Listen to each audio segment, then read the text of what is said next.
Assalamualaikum warahmatullahi wabarakatuh anak-anak. Sebelum pembelajaran matematika kita mulai hari ini, marilah kita sama-sama mengucapkan basmalah. Bismillahirrahmanirrahim. Pembelajaran hari ini kita melanjutkan pembelajaran yang kemarin ya. Kemarin kita sudah belajar tentang kecepatan, rumusnya seperti apa. Kemudian rumus mencari jarak sudah juga. Dan sekarang kita akan menghitung waktu tempuh. Ya, diperhatikan bersama-sama. Ini semuanya sama. Sama, T itu waktu, V itu kecepatan, S adalah jarak tempuh. Semuanya tetap sama. Yang berubah hanya rumus yang dibolak-balik saja. Jadi, kalian harus hafal rumus-rumus bagaimana cara mencari jarak, bagaimana cara mencari kecepatan, dan bagaimana cara mencari waktu. Karena rumusnya berbeda-beda. Kalau jarak itu jarak, waktu dikali kecepatan. Nah, sekarang mencari waktu tempuh, jarak dibagi kecepatan. Jadi kalian harus hafal ya anak-anak ya. Yang pertama adalah apa sih waktu tempuh itu? Diperhatikan pengertiannya. Waktu tempuh atau lama perjalanan adalah waktu yang terpakai dalam perjalanan untuk menempuh suatu jarak tertentu. Waktu tempuh dapat dihitung dengan menggunakan rumus berikut. T sama dengan S per V. Atau waktu tempuh sama dengan jarak dibagi kecepatan. Nah, sama ya rumusnya, harus diingat. Yang pertama, contohnya, Dayu berangkat ke sekolah dengan sepeda berkecepatan 20 km. Kecepatan simbolnya apa? V. Jarak rumah Dayu ke sekolahan 5 km. Jarak simbolnya apa? S. Berapa lama sampai di sekolah? Berapa lama ini termasuk waktu. Sehingga waktu rumusnya atau simbolnya adalah T. Jangan lupa ditulis seperti biasanya, diketahui, ditanya, dan jawab ya.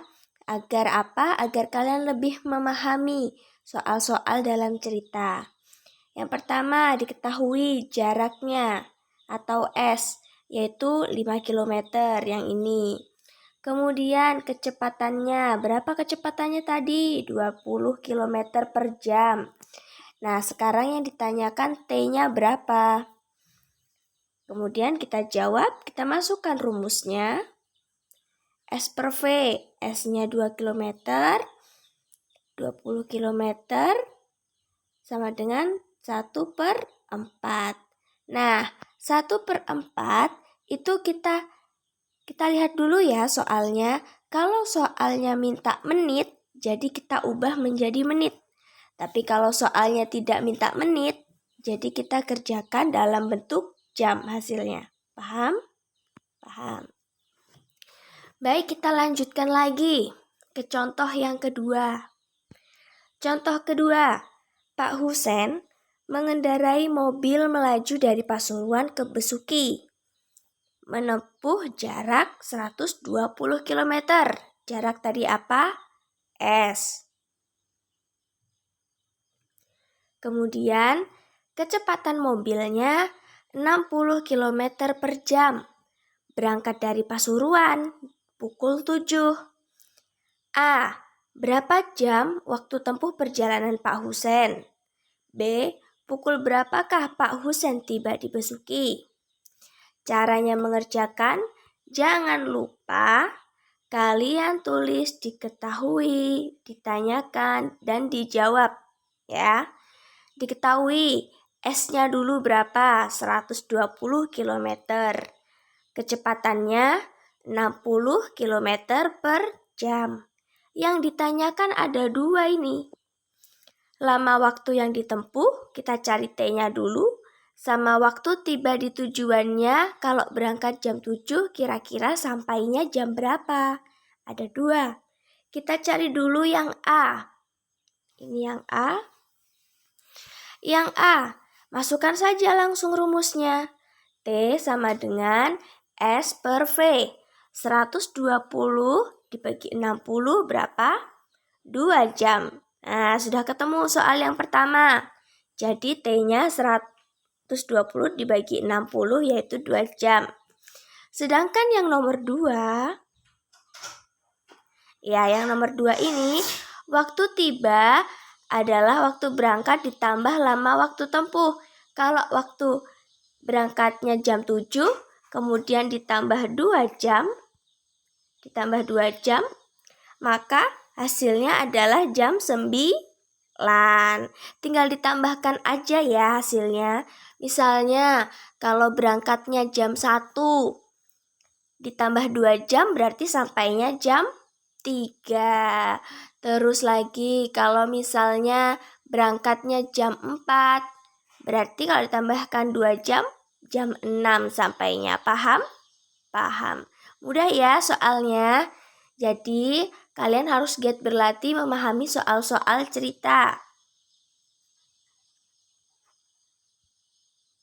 Baik, di sini Ibu ada beberapa soal yang telah Ibu pilih. Silahkan kalian kerjakan di rumah agar kalian lebih memahami. Ini ada 3 soal, yang ini nomor 1, yang ini nomor 2, dan yang terakhir adalah nomor 3. Waktunya sama. Yang pertama, kalian tinggal mencari waktu tempuhnya saja. Dirubah ke menit ya, jangan di jam, dirubah ke menit. Kemudian yang nomor 2 itu sama, tinggal mencari waktu tempuh. Berhubung di sini tidak diminta menit, jadi hasilnya tetap jam. Yang nomor 3 itu sama, kalian cari waktunya, tapi dari jam dirubah ke menit. Paham? Baik. Silahkan kalian kerjakan. Apabila ada yang bingung, silahkan hubungi Ibu. Jangan lupa tugasnya dikirim ke WA Ibu ya. Sekian yang bisa Ibu sampaikan. Apabila ada salah kata, Ibu mohon maaf. Mari kita sama-sama mengucapkan hamdalah. Alhamdulillahirrabbilalamin. Akhir kata, wassalamualaikum warahmatullahi wabarakatuh.